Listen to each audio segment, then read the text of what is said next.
It's wonderful to have a chat to Jeff Brayley, social researcher at station sponsor McCrindle. They bring data to life, and you do that for leaders in business, in organisations, churches, community groups. Jeff, what is the data that leaders should be looking at as they look into the future? Leaders should be using multifactorial data. It's all about variety and lots of different data sets. We want to help leaders become really powerful at impacting and shaping a positive future. And so futuristic thinking is what we want to encourage people towards. You also need to be thinking generationally, understanding how society is changing, and also be practical, not just theoretical. Leaders should have a vision for the future and a plan for today. Now, generations are working side by side so much more. Do you have any data around that? Absolutely. A whole report, and there's a great infographic on the generations at work right now. 4 generations in Australia, from Gen Zs aged 16 to 30, who are motivated and looking for accessible and approachable leadership, all the way up to baby boomers that are looking for proximity when looking for new work. They want something close to home. And so we've got a great infographic there available for leaders to engage and motivate their teams effectively. Jeff, I've seen this treasure trove. It really is. You're giving full access for 7 days. So how can people actually get access to this? You can get the 50 plus infographics, 40 plus reports, courses, all on mccrindle.com. Search McCrindle Plus and you'll find that 7-day free trial. And we hope it empowers a positive future for all of society. Jeff, thanks so much for your time. Thank you. Station sponsor McCrindle, and you can get all that at mccrindle.com.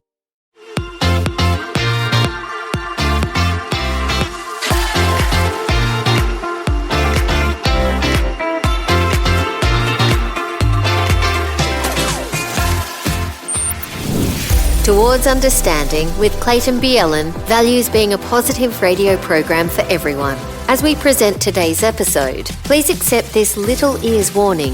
Some of the themes discussed may not be suitable for children. I know I struggled when I lost my mum almost 6 years ago, and I was a fully fledged adult. I can't imagine the pain of losing your entire family at a young age, in that sort of really growing up era, not even yet properly a teenager. Melissa DePaiva Gibson is going to share that story today. To make matters worse, it was a brutal murder that took out her family. And yet this story is not just one of coping with the depth of pain and hurt, but it is one of forgiveness, it is one of hope, and it's one of healing. As Melissa went back and gave forgiveness to the man who did commit these atrocities, and in doing so helped heal an entire nation. Yeah, you heard right, an entire nation. How did that happen? Well, we're going to hear that story with Melissa DePaiva Gibson today. Her film featuring her is called Return to Palau, the island nation of Palau. Just before we get stuck into this interview, would you rate, review, would you share this with other people? It helps us get it out to so many more people. We just want to share these stories with as many as we can. Let's chat with Melissa now. Melissa, thanks so much for joining us. Good morning. Or good afternoon. I'm not sure what day it is. This is what happens when we do this across the other side of the world. It's wonderful we can chat to you. Now, Melissa, I did mention specifically there that, you know, your entire life story is not featured in this film, but a huge part of your story is. Return to Palau is a remarkable film, and I must say, for anyone else, I can get a little emotional in films, but I have not cried more than in this film, a documentary on you and your family, and it is because of the remarkable strength and the life that your family has lived. So I'm looking forward to having this conversation. Would you perhaps set it up for us a little bit, because we're going to tell this story that you and your family, when you were a fair bit younger, actually headed to Palau as missionaries. What year was that, and how long were you guys based in Palau?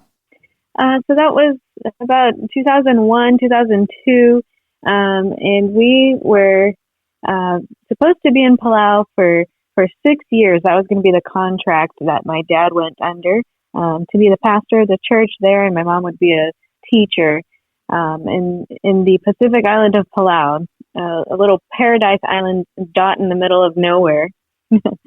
It really, and it certainly is a paradise island is the right way to describe it. So there you were, assimilating into the school as well, and making friends, enjoying it. Was it a time for you? You were about 10 years of age at the time. Was it an enjoyable experience heading there as well, or was it a bit of nerves as you headed to the other side of the world? As kids, when we first got there, I was 8 turning 9. And as kids, I think we were just up for the adventure. I think my dad had worked on us. He really wanted to go because he was an adventurous guy. I don't know how he convinced my mom, but for us kids, he showed us pictures of the beaches, of the island, and all these fun things. And so we were all for it. My brother and I were just having the time of our lives. Our house, we had a view of the ocean, the backyard, and all kinds of different greenery and nature, coconuts from the tree in the backyard that the local people would come and help pick for us. It was just adventure, we loved everything about living in Palau. And it seems like that the community certainly loved you guys as well, certainly from what I've seen and read and watched in the documentary as well, that it certainly was an experience that the local community certainly embraced your family. Is that a fair statement? Yeah, and I didn't know it at the time, but going and having opportunity to talk to people and to revisit with them, they told us how we had just kind of fit their culture. I think in the documentary, the Queen of Palau, she goes by Bilung is her title.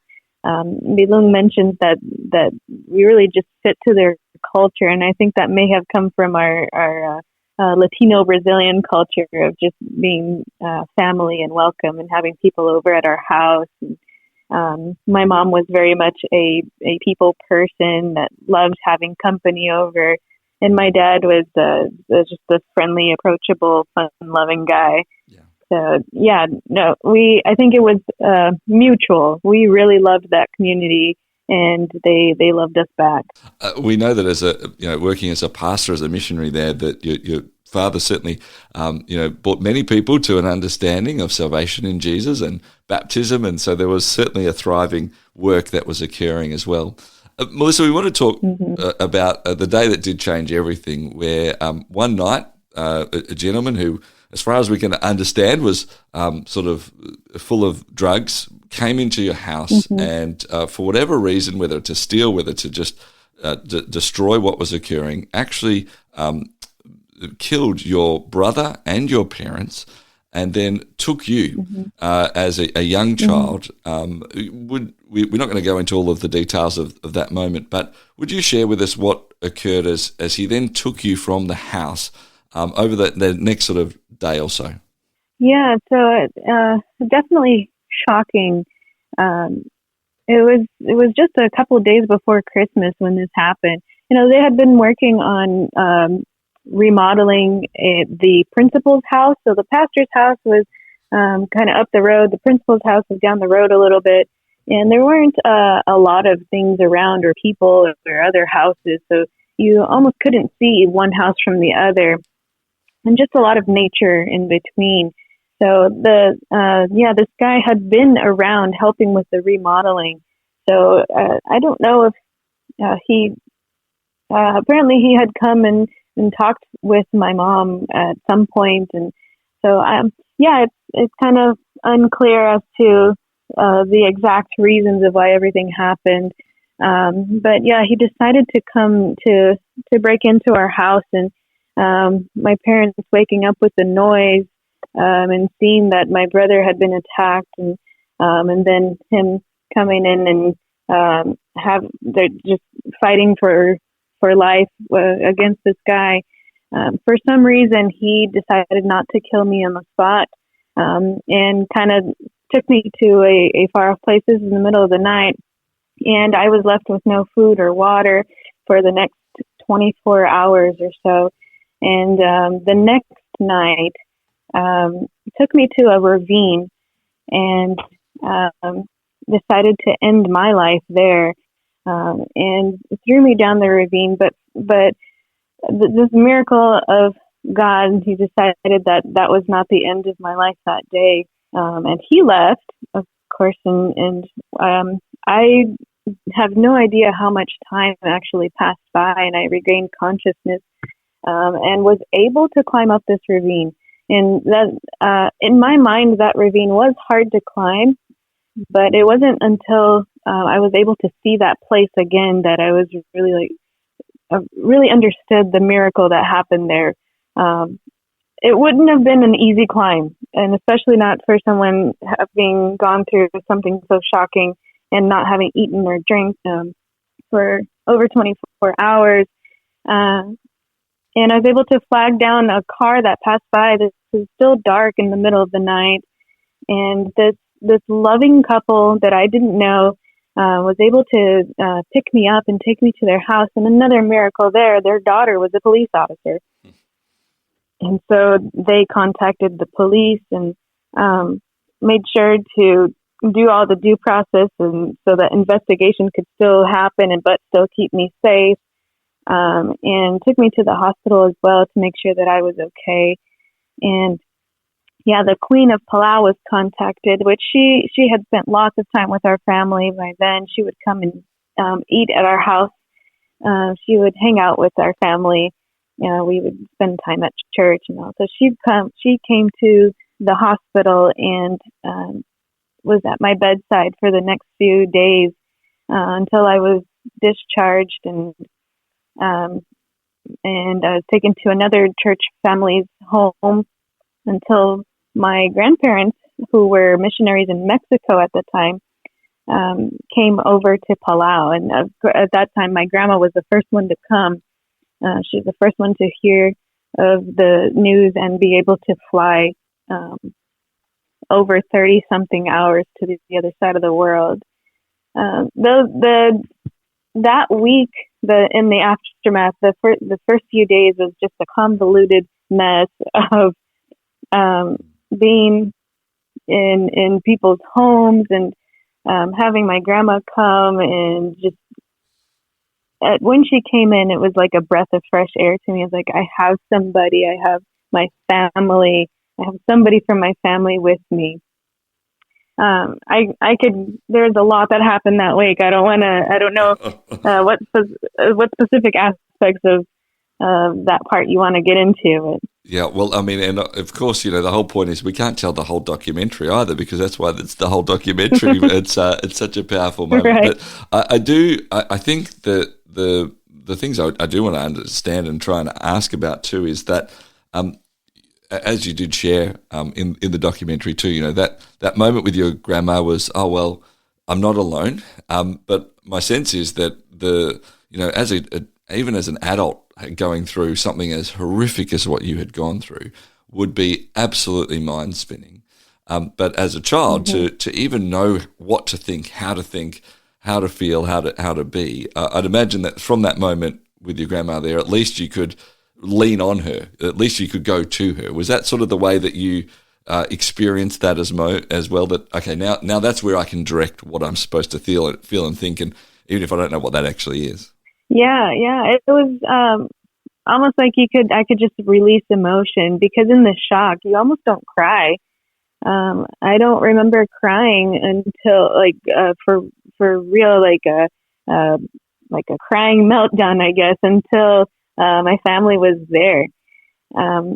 And yeah, at the funeral, walking into the funeral, there's video and pictures, and I was actually crying then as well, because then it felt like the situation that was happening was more real, seeing the casket. Which the funeral story is another crazy part. I don't know. The community the community in Palau is just so graceful, so gracious towards us. They felt it's a culture of shame and honor, shame culture. And so how they felt after seeing somebody from their country do this to their pastor, the missionary family, they felt a lot of shame. And it's not just the person's family, it's the whole clan, and even beyond that, it was the country in general just felt this collective shame, and they wanted to publicly acknowledge and publicly support. So they held a national funeral at the gymnasium, which is their biggest auditorium on the island. And the president was there. They have a queen, the high chief, which are the cultural leaders, but then they also have a political president. And so the president and the chief and the queen, everybody was there. And he made it a day of mourning, and I believe they even lowered the flags to half mast. And it was a 3 or 4 hour funeral. People from all parts of the community came out to support and to share their condolences and to offer their apologies. And despite all of that, which was remarkable, right, that this was the entire island and nation was saying we support and we feel shame, as you mentioned too. It was also an act by your grandmother of essentially forgiveness and stretching out the arm to the person who was the perpetrator, and the mother of the perpetrator was there in shame, sitting on the floor of that gymnasium saying, sort of, I am so sorry. And yet your grandmother brought her up and put her arm around her. And I believe that it was sort of this moment for the entire nation to understand forgiveness was actually a better way than even necessarily shame. Is that the way that you have perceived it as well? Yeah, that I didn't understand the complexity and the enormity of what was happening in that time, just being there as a 10-year-old. And it wasn't until years later that I understood what she did. But somehow that what she did there planted the seed in my heart to start on this journey of forgiveness. Excuse me. A few days before the funeral, though, my grandma visited the man in jail, and she told the people, some of the people from the church, and that were helping to host us. She said, "I want to go to the jail. I want to see him." And they were a little hesitant. They didn't know what she would do, what she would say, what this situation would be like. Why do you want to see this man? He was already in prison. And so they eventually took her and agreed to. And when she got there, she said she didn't rehearse anything. She did not know what she was going to go say. She wanted to put a face to the person who had done this. Was the only reason she wanted to go see him in the beginning. And so when she got there, she looked at him, and his name is Justin. She said, "Justin, your name comes from the word justice. And you will serve the justice of your country and face the consequences of your actions. But I want you to know that we forgive you. And if you give your heart to God, He can transform it." And he was, I believe this was pretty early on. I believe he was still under the effects of drugs and probably still not sleeping. He mentions in the documentary that he had not slept for 5 days prior to this. So that was already done. When at the funeral, she got up, also unexpected. My grandma doesn't stick very well to programs. So at the funeral, it was not part of the program when she got up and asked Justin's mother to come up front, who could barely walk. They had to help her up to the stage. And she said, "Here we are, two mothers grieving for lost sons." And she basically urged the country not to hold the sin of this man against the family, which would have been what would happen normally in the culture. And she said that we forgive him, we forgive them, and we hope to see a transformed soul in heaven someday. And yeah, that was a zinger, like a shocker to the whole country. And even the president himself mentions there was no story of forgiveness greater than what they heard that day. And some of our friends in Palau tell us to this day that people still talk about that day. Yeah. Wow. And it was very transformative for many people, and it just kind of silenced their fears and their feelings. for lack of a better term. It was a crazy thing that I don't know that you could have really planned that. Really, that's the Holy Spirit working through her at that moment. Melissa DePaiva Gibson is my guest. Her life, or part of her life story, is featured in this documentary, Return to Palau. We're going to come back in a couple of minutes' time here on Towards Understanding and talk more with Melissa about what occurred in Justin's life, in her life, as she did eventually come back to Palau. She went home from here as a young child back to the States with her family, but the return trip did occur many years later, and more remarkable God miracles have happened as well. We're going to come back here on Towards Understanding. Share your brand, your event, your message across 90 Christian radio stations and major cities in Australia and New Zealand by sponsoring Towards Understanding, hosted by Clayton Bielan. More than 210,000 people tune into Towards Understanding each week, and with just one sponsorship, you'll reach this immense engaged audience. Find out more about this exciting and unique opportunity now on the sponsorship page at positivemedia.com.au. The whole documentary is called Return to Palau. So this is what you actually do, Melissa. The story of this documentary is you actually heading back many years later. And I'm guessing in that time, and as it is highlighted in the documentary, that there is a lot to go through as a child, whether it's the terrifying nightmares, whether it's I'm imagining, questioning, even potentially some guilt of why you were left here on Earth and your family were taken. Were those questions ever part of what you did as you sort of grew up into those teen years and then into your early 20s? Yeah, the first 2 years, year and a half in the aftermath of losing my family, they were the most difficult. Like you mentioned, the nightmares in the middle of the night, or just waking up so afraid. I was like clockwork, would wake up at 3 a.m. every night and either run to my grandma's bed or my aunt and uncle had come from where they were to help take care of me and offer more support and just have more people at home. And so I would either go to their room or go to my grandma's room in the middle of the night, and just they would help me back to sleep. In those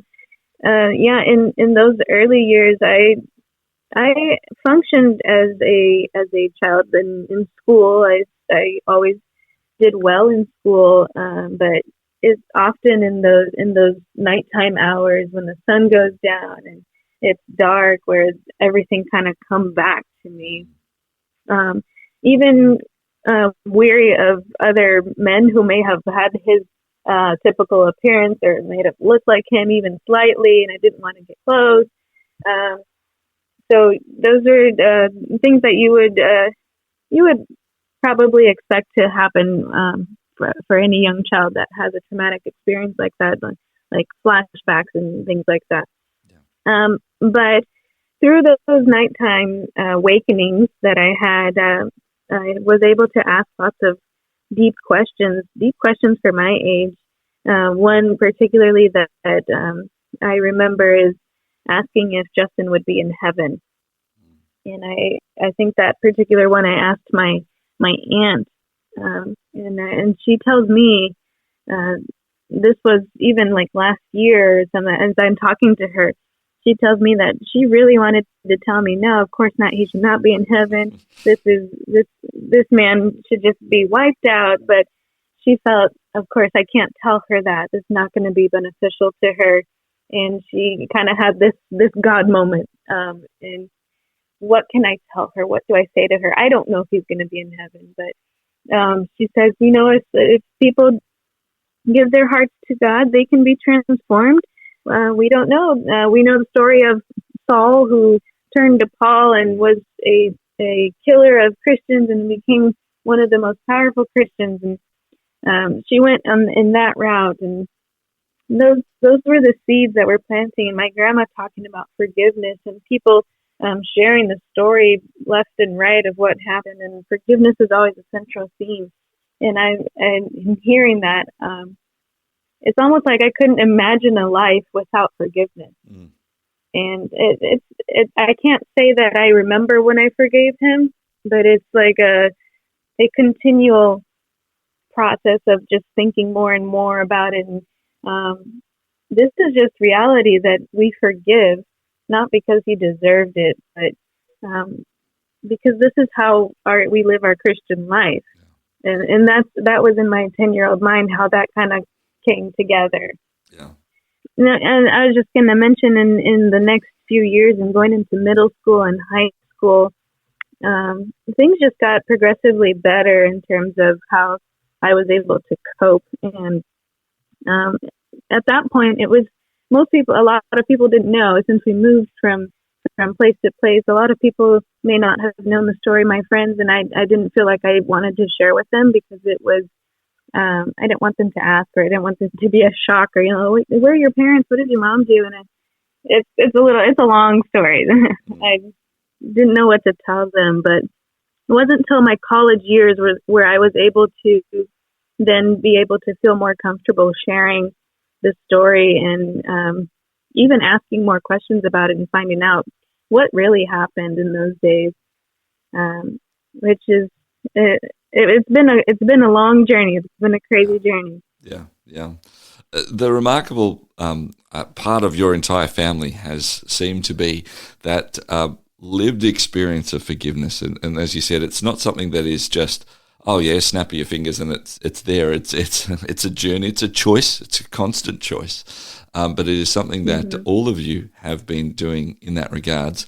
We're going to fast forward through bits and pieces of the story, because I do want to make sure I've asked a few questions around the making of this film and your responses to that as well in a moment. But as you get through those teenage years into your 20s, you do end up finding the love of your life, marrying, which is wonderful, and it's a beautiful part of the documentary as well. And, as I said earlier on, I was in tears anyway, then I'm bawling even more as we go through that part of it too, which is wonderful.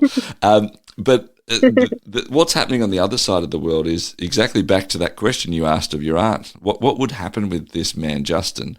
And he in prison in Palau is starting to read the Bible, is wanting to understand more, is that sort of desire and hope of your grandma when she went into that prison and said, I hope that you will be transformed, is starting to happen, even to the point that the local pastor who was pastoring the church where your dad was at feels the call to actually go and work in the prison. As he goes in there, Justin says, I want to be baptized. I want to choose this. And this is what is occurring and is happening in Palau. And he does get baptized. His life does get changed. He does start following Jesus, even in that prison.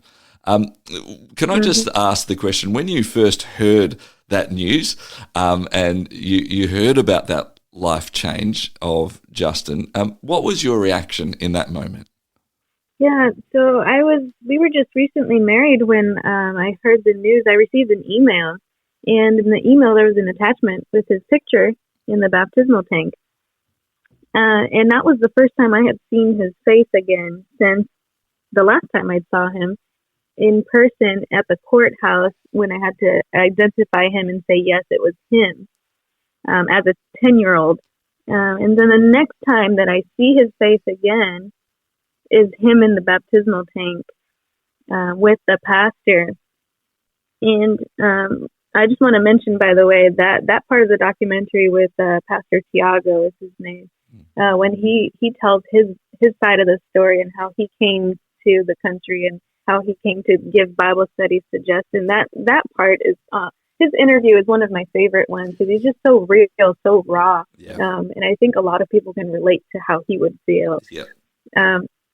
But yeah, and seeing that email and seeing that picture, it was another one of those moments where, like, I'm not sure which feeling to feel right now, but overall, it's a mixture of a relief and I'm happy for him. In the inside, I'm not rejoicing because I don't have this personal relationship with him, obviously. And I don't keep up with him. It was a surreal moment and feeling you know what, everything they told me that could happen is happening. It was like a confirmation of what God could do in the life of persons if they decided they wanted to change and give their life over to Him. And it's just miracle after miracle that happened in the story, and that's just my favorite part. I'm like, this, it was not a good situation, but if this is the outcome, maybe parts of that was worth it. And I mean, that's a pretty big statement, Melissa. And it's certainly looking through the lens of eternity more than looking through the lens of a humanity in a regards, if you sort of follow my understanding in that way. Yeah, and I think the only reason I can say that is because I believe in a God who will transform this world at the end of time, when sin is completely eradicated, and we are then able to live with Him for eternity. I don't grieve the loss of my parents and my brother without hope. I grieve them with hope in knowing that they were doing something for the Lord, that they will live again, and we will get to see them again in perfection. And in knowing that I have that hope of seeing them again, then it becomes worth it that even Justin is saved. Even Justin can be there in perfection and as a new person, and everybody as we were created to be. It's going to be amazing to see who's there and who we thought would be there but may not be there, and who we never thought would be there and is there. I think that's the only reason I can say that statement, is that I had the hope of seeing them again, and so it would have been worth it if this is the only way that he would also have been saved. Melissa, as we mentioned, the documentary is called Return to Palau, and so that is what you do, and you get to take your husband with you, which is wonderful, and you head back now for the first time, sort of 15 years or so since you've been there, and I'd imagine all of the, as you express in sort of the documentary too, all of the feelings of what that is. There's the nervousness, and you have a fantastic time of reconnecting with the people, that they're so welcoming to you, the joy of being able to share it with your husband as well, and all of that occurs. And I am fast forwarding through some of that as the documentary tells, that you get to a point where actually you weren't sure, but then you decide, actually, I'm going to go and speak to Justin as well. And so you and your family go in and actually have a conversation with him. Would you share, I mean, I suppose I might just do a summary and then you can share about what you said and how the reasons you did that. But what I loved is that your grandma got to go in and say again, hey, remember 15 years ago I told you that your life could be transformed, and I'm so glad that it is being transformed by Jesus. Your husband got to pray for him, which I would imagine is a mind-blowing occurrence as a husband myself, to actually pray for the man who has hurt my wife so much. It was a big step. But then you also decided you would say something to Justin after he'd also shared great remorse to the family. Could you share what that moment for you?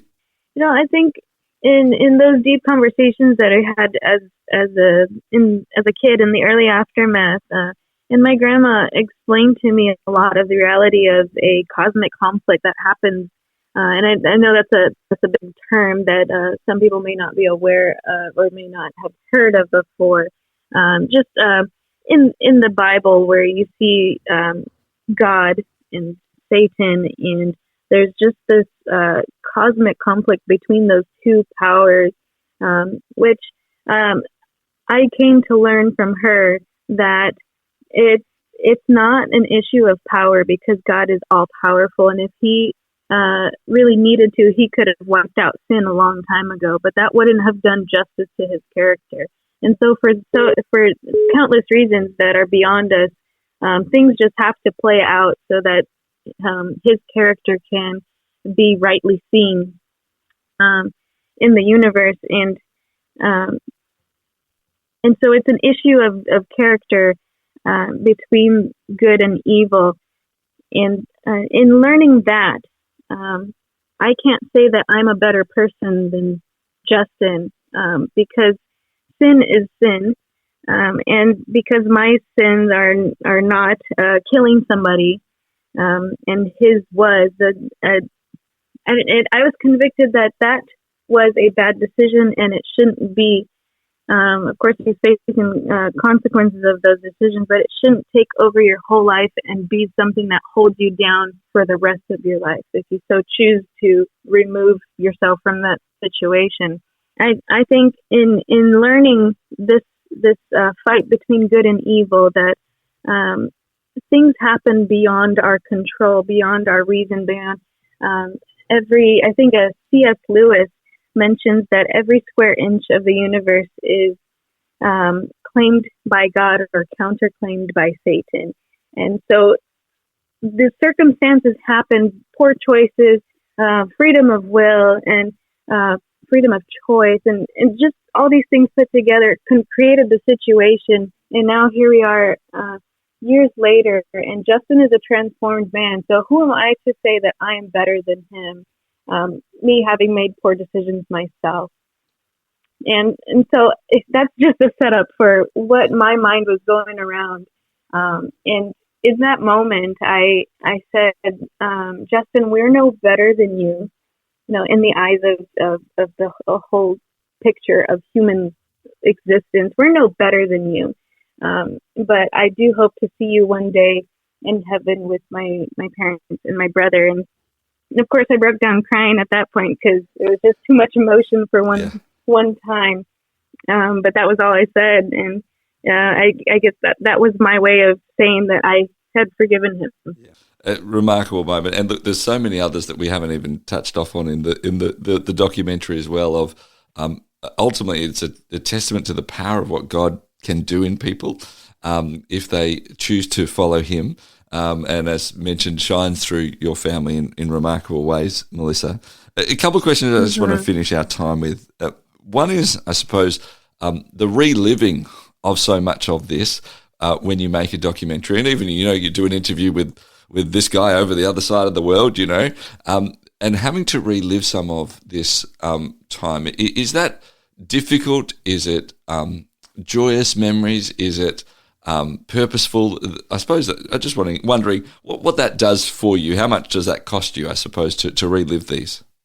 At first it cost a lot because it felt like the story, the only good ending to the story was that I was okay and I am able to continue in life, and I've been successful even in the situation.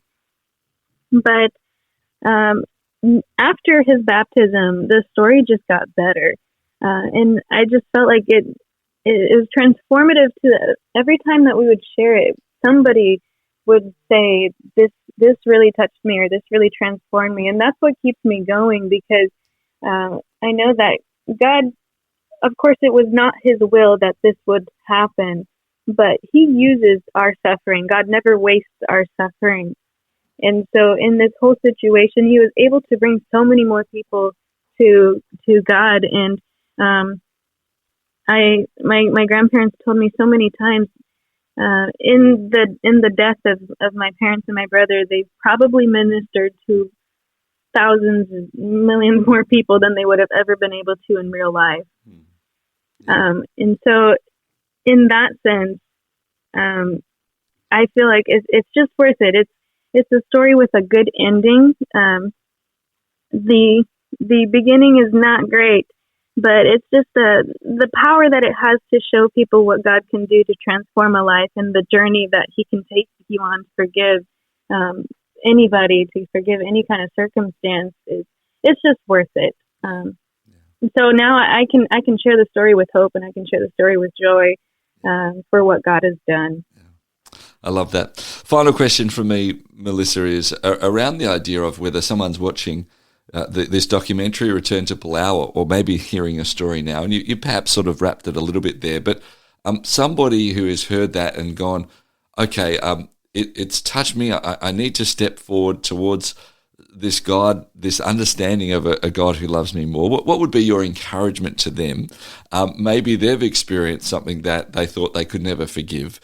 maybe they've gone through such trauma or tragedy as well. What would be your encouragement to somebody who is thinking, okay, I need to change and I want to trust this God who Melissa says loves me? What should they do? Yeah, I don't think there's a prescriptive medicine or prescriptive potion that you can take to say this is what you should do. I think it's you just start on the journey and say, God, I want to go on this journey. I don't know how I'm going to get there or what means, but I just want to start somewhere. And I think if you allow God to start moving and working in little bits and pieces, He will orchestrate that in the most beautiful symphony that He can orchestrate, and He will give you opportunities to practice what we're talking about: opportunity to practice faith, opportunity to practice forgiveness, and it's not a day night thing. That I decide today that I've forgiven, and then tonight I feel great about it. I can say many times that I've had ups and downs, and sometimes you just have to remind yourself that you have forgiven and forgive again in your heart, or forgive whatever the situation is. I think the biggest thing for me was being intentional in spending time with God, and just allowing God to have your raw emotions and your raw feelings, because He can handle them. And He doesn't just want He wants our authenticity. He wants us to say, well, hey, I'm struggling with this. I can't forgive this person, but just start changing me little by little. And I think He can do that. Wonderful. Melissa, thank you. You have given us so much of your time. We wish you all the best with this film, Return to Palau. This story, and there's so many little nuggets we haven't even talked about in there, but I'm sure that people, as they watch your story, will hopefully, exactly as you described, lead to themselves to that point as well. And we just thank you so much for your time with us today. Of course. Thank you for having me. It's a pleasure. Melissa DePaiva Gibson has been my guest. She is the person who is featured in this story, Return to Palau, here on Towards Understanding. It's wonderful to have a chat to Jeff Brayley, social researcher at station sponsor McCrindle. They bring data to life, and you do that for leaders in business, in organisations, churches, community groups. Jeff, what is the data that leaders should be looking at as they look into the future? Leaders should be using multifactorial data. It's all about variety and lots of different data sets. We want to help leaders become really powerful at impacting and shaping a positive future. And so futuristic thinking is what we want to encourage people towards. You also need to be thinking generationally, understanding how society is changing, and also be practical, not just theoretical. Leaders should have a vision for the future and a plan for today. Now, generations are working side by side so much more. Do you have any data around that? Absolutely. A whole report, and there's a great infographic on the generations at work right now. 4 generations in Australia, from Gen Zs aged 16 to 30, who are motivated and looking for accessible and approachable leadership, all the way up to baby boomers that are looking for proximity when looking for new work. They want something close to home. And so we've got a great infographic there available for leaders to engage and motivate their teams effectively. Jeff, I've seen this treasure trove. It really is. You're giving full access for 7 days. So how can people actually get access to this? You can get the 50 plus infographics, 40 plus reports, courses, all on mccrindle.com. Search McCrindle Plus and you'll find that 7-day free trial. And we hope it empowers a positive future for all of society. Jeff, thanks so much for your time. Thank you. Station sponsor McCrindle, and you can get all that at mccrindle.com.